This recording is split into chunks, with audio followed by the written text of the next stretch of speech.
The thought hit me this week as I was preparing for this week's message and I knew where I was going, but started getting deeper into it. I remembered a song from the 70s, and Harry Chapin in 1974, you'll date yourself. Not everybody remember this, but how many remember the Cats in the Cradle and the Silver Spoon? And I've always thought of that in terms of my own family, my sons, my own kids. And then it hit me. The same truths are relevant in a church family. And we wonder sometimes across the U.S. why they're telling us that we're losing our young people. And I thought of the words to this. Many of you are very familiar with them. My child arrived just the other day. He came to the world in the usual way, but there were planes to catch and bills to pay. He learned to walk while I was away. And he was talking for I knew it, and as he grew, he'd say, I'm going to be like you, Dad. You know I'm going to be like you. And the Cat's in the Cradle and the Silver Spoon, Little Boy Blue and the Man in the Moon. When are you coming home, Dad? I don't know when, but we'll get together then. You know we'll have a good time then. My son turned 10 just the other day. He said, thanks for the ball, Dad. Come on, let's play. Can you teach me to throw? I said, not today. I got a lot to do. He said, that's okay. And he walked away, but his smile never dimmed. It said, I'm going to be like you. Yeah, you know I'm going to be like him. The Cat's in the Cradle and the Silver Spoon, the Little Boy Blue and the Man in the Moon. When you're coming home, Dad, I don't know when, but we'll get together then. You know we'll have a good time then. Well, he came from college just the other day. So much like a man, I just had to say, son, I'm proud of you. Can you sit for a while? He shook his head, and they said with a smile, what I'd really like, Dad, is to borrow the car keys. See you later. Can I have them, please? And the Cat's in the Cradle and the Silver Spoon, Little Boy Blue and the Man in the Moon. When you're coming home, son, I don't know when, but we'll get together then, Dad. You know we'll have a good time then. I've long since retired. My son's moved away. I called him up just the other day. I said, I'd like to see you if you don't mind. He said, I'd love to, Dad, if I can find the time. You see, my new job's a hassle and the kids have the flu, but it's sure been nice talking to you, Dad. It's been sure nice talking to you. And as I hung up the phone, it occurred to me, he had grown up just like me. The boy was just like me. It sounds heavy, but there's a lot of truth to that. A lot of truth to that. And I'm afraid in our churches, including ours, there's been times that we've missed it. We haven't taken the time. It doesn't seem important. We'd rather stay in our holy huddles. We all need close friends. We all need those holy huddles. I'm not cutting on that, but we're never willing to get outside of those huddles. In your home, each family has to make choices to be family. You have to make choices. But no, in our church family, we are seeking to make an effort to change this idea that as a church family, our young have to be at risk. I'm tired of hearing that our young have to be at risk. Is anybody with me? It does not have to be that way. So today we continue our We Are Family series. Over the last few weeks, we've discovered that our family should love unconditionally. In other words, stay on the porch. Listen understandingly. In other words, pull up a chair. And today we discover that families should also learn intentionally. Can I go? Can I go? My father was a baseball coach, and mother probably was much more intentional at pulling us together. I shared inside my family last week.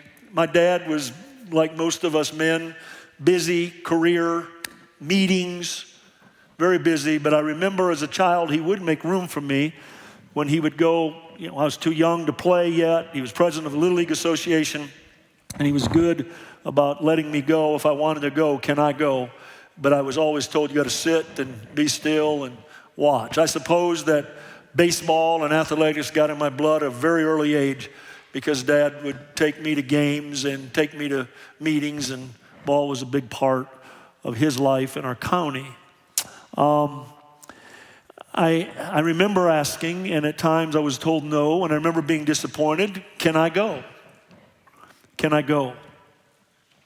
I don't mean to drop names, but I had the opportunity to pastor in Denver, and it just so happens President Mark Walker of Lee University, Justin Walker. Justin's granddad, Mark's father, was Dr. Paul Walker. I didn't know him. I'd heard about him a lot. I've had a number of mentors in my life, and I don't know that I would call him an absolute all-out mentor. But I do remember he would come to Denver and ski. He loved to ski. And so he would, the late Dr. Paul Walker would, on Monday mornings or Sunday afternoons, usually Monday mornings, would get on a plane so many times a year. He'd fly to Denver, and he would call our bishop, our state bishop, our overseer. His name was Billy J. O'Neill. Some of you may know Billy J. O'Neill. He was a case. And Billy would call me at times and say, Kelvin, I'm too busy. I can't get out there and pick up Dr. Walker to take him to the mountains. I can't give a day. Is there any way, and I took Mondays off in those days, could you take him up to the ski resort? I was happy to do that. You know why? Because I'd pick his brain. I would pick his brain. I was a 28, 29-year-old pastor. 30, 31. I was there almost 10 years. And I remember picking him up at the airport, and I would want to talk. And more times than not, he'd say, Kelvin, I'm really tired. And he'd lay his head back on the seat. And he'd say, wake me up when we hit Idaho Springs. Because we were going to be going to Idaho Springs in the mountains before we got to the ski resort. So if he wasn't awake, he usually was by then. If he wasn't, I'd wake him up. He loved a pizza place there in Idaho Springs as well, and we'd catch that about lunch. So it was after that I was able to talk with him, and I would ask him questions about leadership and administration, about why he did certain things. And I'm not going to say again, but I certainly got some mentoring out of that. And I will tell you, and I'm not cutting on anybody, I'm not being mean when I say this, but I will tell you, in that day, I got more out of Dr. Walker as it related to leadership than I did our seminary or lead experience. He understood the value of leadership. He understood that you had to take people somewhere. He knew how to communicate vision. Now that may not mean a whole lot to you, but what was that worth to me? I didn't have to go to a seminar, pay big money to go to a church growth conference just to get some things. I remember him giving me his free manuals and stuff like that I normally had to pay for, and I was honored to do that. I love to do that. That's just one of many, many points and places I could talk about. Dave Bishop, I had no idea I was ever going to pastor Westmore. I was on the board of directors out of West Coast Christian College. I was only 31, 32 years old, got appointed there. Dave Bishop was the chairman. And David would, during lunch, he and James Dill, some of those guys, I was wanting to go. I was hoping to God they would ask me to go to lunch with them. Why? Because they pastored great churches out in the West, and I wanted to see if I could pick up something. Am I making any sense? Can I go? I want to talk and bore in on the young people. We're going to talk to several generations today, but the young people, we really need to get that in your spirit. You need to start asking if you can go. You're not going to get chased all the time. Some of us feel too old for that, and we're tired, and we don't feel like a bunch of questions. That's why Dr. Walker would do what he did. He'd lay his head back and say, I'm really tired. I preached 4 times yesterday. Kelvin, I just need to rest. Well, I was smart enough to pick that up, but I thought, when I can, I'm going to pick your brain, sir. This was the spirit of a young prophet who desired to be mentored in a big way. If you look at 2 Kings chapter 2, verses 1 through 15, I'm going to give you a synopsis because I don't think I'm going to get through all this today. But you know the story, Elisha and Elijah. And I hope you know it. You need to read it. I'm not going to read it out loud, but because of time. But Elisha and Elijah. Elisha had this uncanny need to be mentored by Elijah. He kept asking Elijah, can I go? And Elijah kept trying to sidestep him. And if I remember right, they started at Gilgal. And so Elijah would give in, and he would say, okay, and come along. Reluctantly, he would give in. And the young guy just kept, to use modern day language, he kept dogging him. He wouldn't give up on him. And so the old man didn't really want him to go, and if he did, he didn't act like it, and he would try to sidestep him, push him aside, whatever excuses he would come up with, and Elisha was so bent on going with him, he would relent and let him go. So they end up in Gilgal. And then from Gilgal, they went to Bethel, if I remember right. And Bethel, he wanted to do the same thing. Elijah gets up after Bethel and says, hey, I want to go to the next place, I believe it was Jericho. We're going to go to Jericho. What is the young guy? You're not ditching me. I'm going too. Can you imagine the poor old prophet? Who's going to feed you? Who's going to take care of you? I don't want to keep talking. Listen to me. Sometimes older folks don't want to keep talking. It wears you out. Now, some of you are acting like that's a bad statement, but it does. You ever had the young'uns wear you out? I love to see them come, and there's been a few times I like to see them go. It's tiring, especially late at night. They want to watch a movie at 11 o'clock, and mom and dad are not there, and they want to stay up till 1. It's in those kind of times I'm not sure how I feel about it all. They usually get their way, I'll just say that. But anyway, then they went from Bethel to Jericho to Jordan, and at all 4 stops, there was an effort of the prophet to sidestep him. But the young man would not let it happen. And you know the story. They get to Jordan, and Elijah knows he's about to die, and the chariot shows up, and he's lifted off into the heavens, and the mantle is grabbed and falls. And what did he tell Elijah? I want a double portion. Elijah asked, what do you want from me? You follow me all around the countryside. What do you want from me? And Elisha said to Elijah, I want a what? A double portion. How many of you young people want a double portion? To do double what your parents have done in business. To do double what your parents have done in the medical field. To do double what your pastor has done. To do double what your heroes have done. To do double what people that you value and wish you could be like them, to do double that. Is anybody willing to say, I want a double portion? Is that too bold? It might be for some, so keep it to yourself, but don't let it go. I want to outdo that. It's okay. You know what? We want you to outdo that. I said, we want you to outdo what we've done. Can we give the Lord praise for He will help them to do just that? I want my kids to do better. So what are some principles we need to quickly pull from this? I'm only going to be able to touch a few. One is consider making room. I'm going to talk to the older person first. To the older, make room while doing life. If it's not that you have to go out of your way, just let them come with you, like my dad did. Just let me go. If they say, can I go? Can I come? Let them come. What's it going to hurt? What is it really going to hurt? Let them come. Let them come and hang out. Verses 1 and 2, Elijah went from Gilgal, and Elijah said to Elisha, stay here, please. For the Lord has sent me to Bethel. He hasn't sent you, He sent me. But Elisha said, as the Lord lives and as your soul lives, I'll not leave you. Pure stubbornness, wasn't it? Maybe one of the questions that we must ask ourselves, watch this, are you living an attractive life as an older person? Are you living an attractive life? Does anybody want to have a prayer life like you do? Does anybody want to give the way you give? Is there anybody that wants to lead the way you lead? Is there anybody that wants to do business the way you do business? We need to be asking ourselves, what are you going to teach them? Are we living an attractive life? Is Pastor okay this morning? Are we living an attractive life?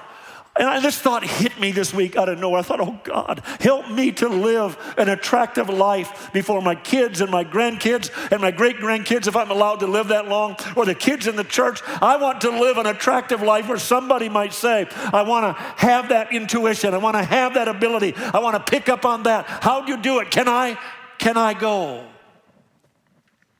Are you living an attractive life? If not, why not? There's a lot of things I might not want to be like when it comes to my parents, but there's a lot more things I do and did want to be like. I wish to God I could live up to my mother's prayer life because I would hear it in the middle of the night. I wish I could live up to some things that I yearn to be like. Are you living an attractive life? So I will assure you, if you and I are living an attractive life, the 17-year barrier of influence I talked about 2 weeks ago, you'll blow that right out of the water. Dr. Walker was more than 17 years older than me, but I wanted what he had.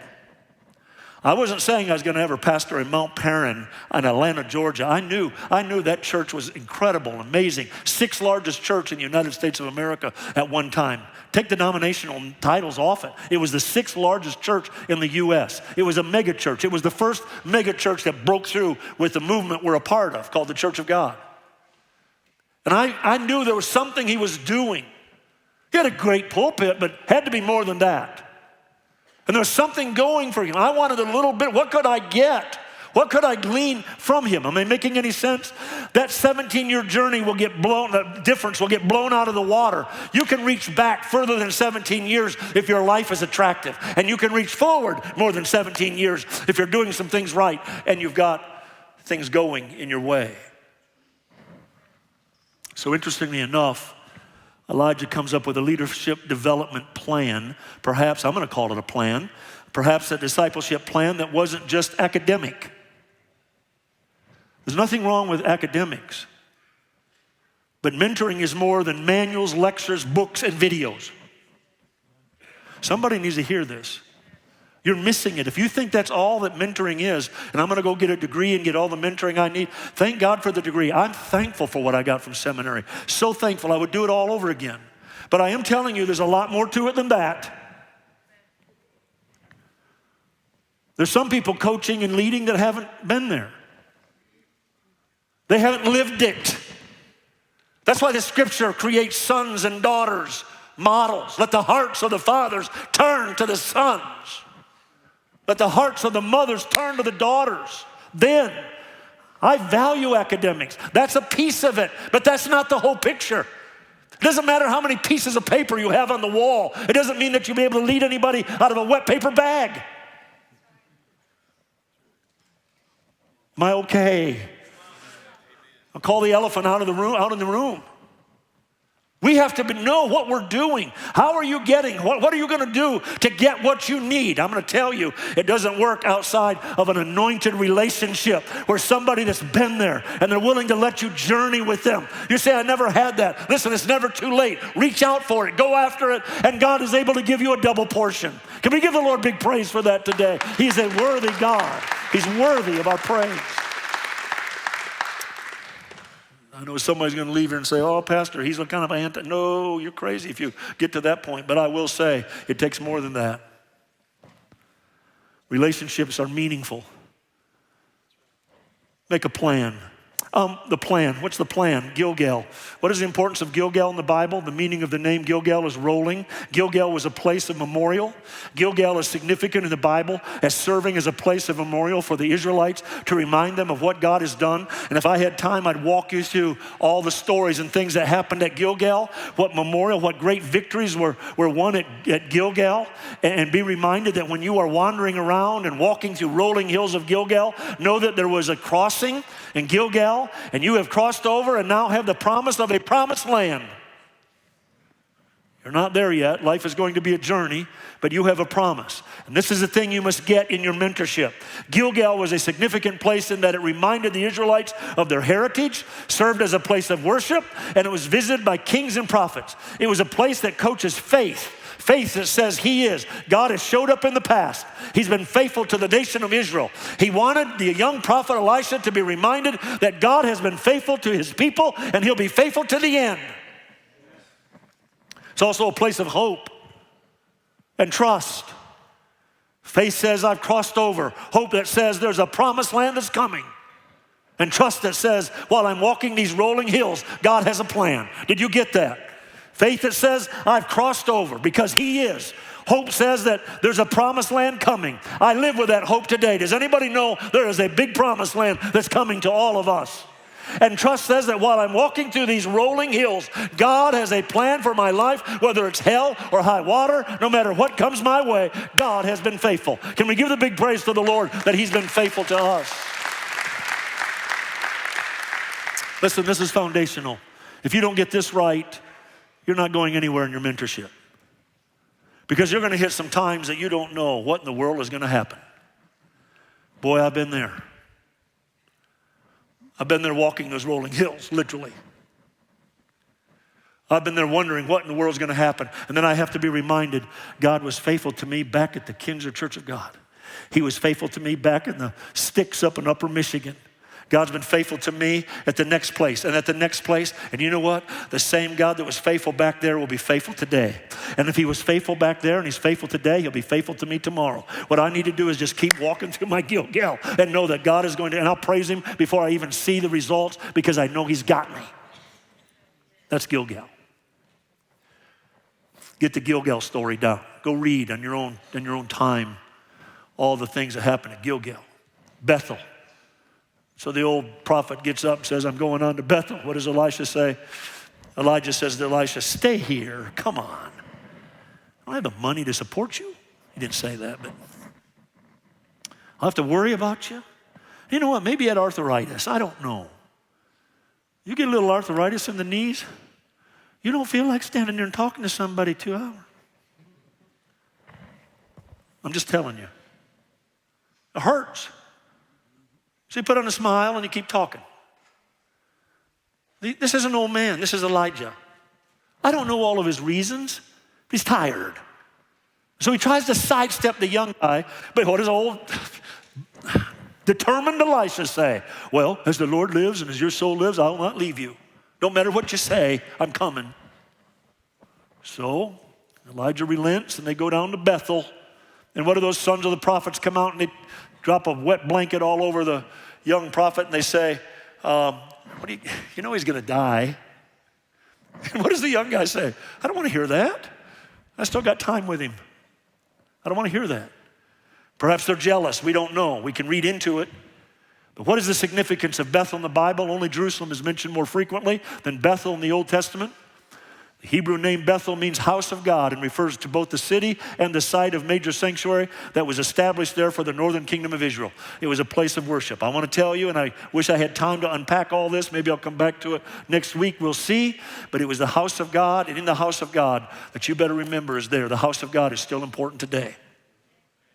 I'll say it again. The house of God is still important today. It's in the house of God you'll find his glory at times. It's in the house of God that you'll find worship. It's in the house of God you'll find fellow believers that will strengthen you. I think it's why the Hebrew writer said, forsake not the assembling of yourselves together in the house of God. How many know there's strength in the house of the Lord? Can we give the Lord praise for that? There's strength in the house of the Lord. And in this case, it was in the house of God that fresh water, which represents life and joy, when you look at the meaning of Bethel, would be found, especially when you're dry and weary and empty and you feel a lack of motivation or spiritual motivation. Just know that you can find those answers and be reinvigorated in the house of God. That's what it's about. Some wonder why they're spiritually dry and empty. Perhaps a little more time in the house of God would help. It's just a thought. Jericho. You know the story. Out of their obedience of walking around the wall, not 7 times, not 6 times, not 5 times. What do? The Lord tells us to do something, we want to cut it short. We want a shortcut. What did the young prophet learn there? I need to be obedient and the Lord will fight my battles. He gets around the Jericho wall 7 times and the walls come down and the city is there. When you come up to some impossible situations in your life journey, just know the Lord is your deliverer and the key to your deliverance. What do we see here? We see the journey, layers being built on top of layers. Chances are this went on in your life. Have you realized what God's been doing in your life? A mentor could help you get there. Jordan, the crossing. You know the story.